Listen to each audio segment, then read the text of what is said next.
तो आज मैं आपको बताने जा रहा हूँ पितृऋण के बारे में। जैसे कि हमारे सौरमंडल में कई प्रकार के ग्रह होते हैं, तो उन ग्रहों के कई प्रकार के पितृऋण होते हैं। मेरा कहने का ये मतलब है कि हर ग्रह के अलग अलग पितृऋण होते हैं। जैसे कि मैंने इसके पहले वीडियो में आपको बताया था बृहस्पति, शुक्र और बुध पितृऋण के बारे में। तो आज मैं आपको बताने जा रहा हूँ शनि, राहु और केतु पितृऋण के बारे में।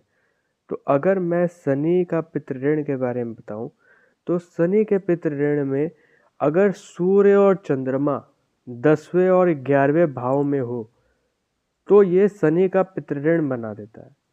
अब इसमें हो गया, अब इसमें क्या हम लोग को कैसे पता चले कि भाई शनि का पितृऋण है? अगर इसमें जीव की हत्या करना, मतलब कहा जाए कि किसी भी जीव का अगर कोई इंसान बिना मन के, मतलब कहा जाए कि वो जीव कुछ कर भी नहीं रहा है लेकिन वो जाके बस मारना या उसको दंडित करना, ये शनि पितृऋण के ही बारे में दर्शा रहा है। और अगर किसी भी विधवा का या किसी भी सच्चे इंसान का कोई भी चीज़ें ले लेना, छीन के ले लेना, तो ये सारा चीज़ें यही पितृऋण के, शनि पितृऋण के बारे में दर्शा रहा है। अब इसमें क्या होगा भाई, ये तो मैंने बता दिया कि ये काम हुआ, लेकिन इसमें क्या होगा कि ये जो इस जन्म में ये इंसान कर रहा है यही सेम काम इसने पिछले जन्म में भी किया होगा, लेकिन इस जन्म में एक चीज़ का अंतर रहेगा कि ये ज़्यादा, या तो उसके ग्रह मजबूत हो कुंडली के अलग अलग भाव में, और अगर ऐसा नहीं है तो इसको मन तो करेगा लेकिन ये कर नहीं पाएगा। लेकिन पिछले जन्म में इसने यही काम करके, मतलब जीव की हत्या, विधवा का मकान ले लेना या किसी इंसान का चोरी से धन ले लेना, ये सारा काम शनि का पितृऋण बना देता है अगले जन्म में। अब इसका उपाय क्या है?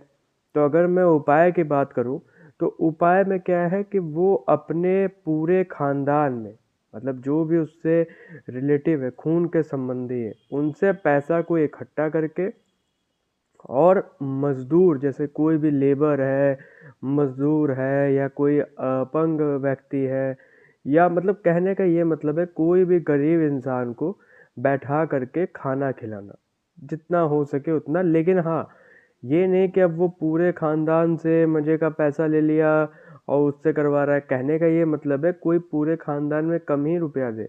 अब मैं कह रहा हूँ कि अगर मान लो कोई 10 भी रुपया दे रहा है, तो ले करके अपने ज़्यादा रुपया लगा करके ये काम करे, मतलब लेबर, मजदूर, इन लोगों को खाना खिलाना, या किसी ऐसे व्यक्ति को करना जो कि अपंग है, जो कि चल फिर नहीं पा रहा है। ये सारा काम करने से ये शनि का पितृऋण कई हद तक धीमे धीमे करके ख़त्म हो जाता है।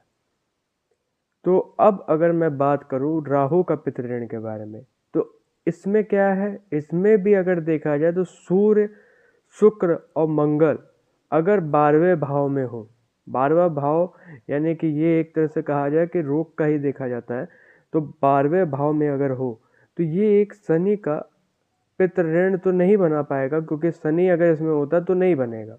कहने का ये मतलब है कि अगर 12वें स्थान पे शनि भी आ गया तो नहीं बन पाएगा।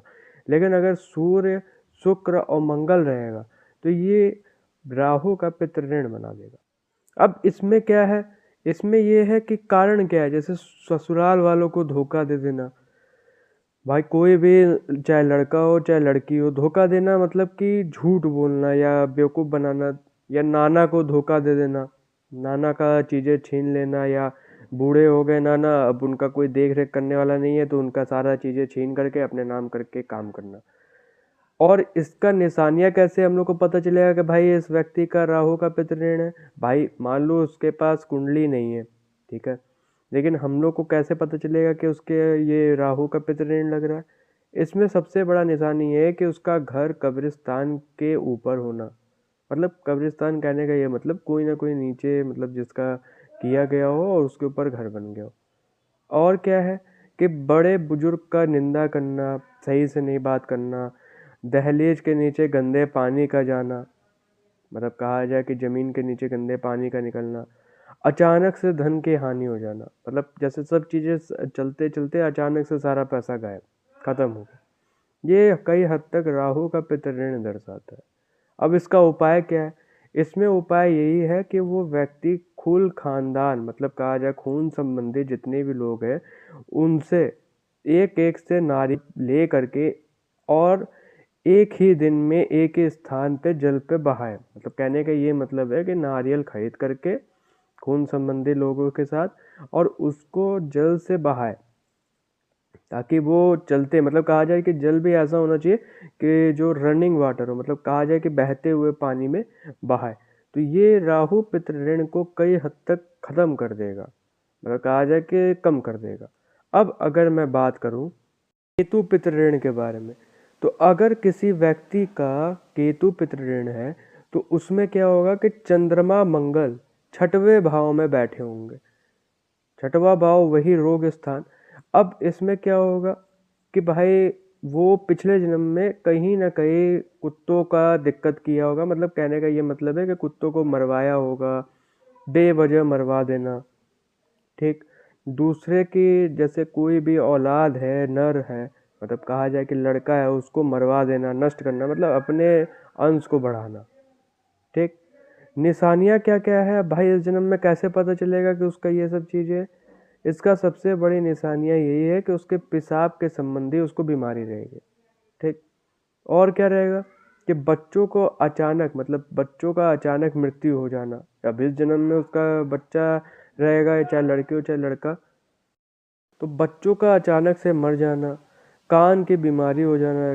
कान की बीमारी कहने का ये मतलब है आपके संबंधी बीमारी ले आता है। अब इसका उपाय क्या है कि वही खून के संबंधी जो भी लोग हैं उनसे पैसा इकट्ठा करके 100 कुत्तों को खाना खिलाए मतलब जितना हो सके वो कुत्तों को खाना खिलाए।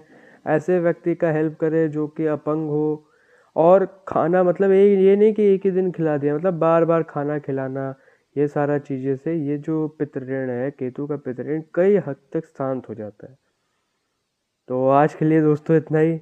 बाकी मैं और भी चीज़ें आपको बताता रहूँगा और प्लीज़ आप लोग लाइक कमेंट सब्सक्राइब भी कर दीजिएगा। चलिए बाय।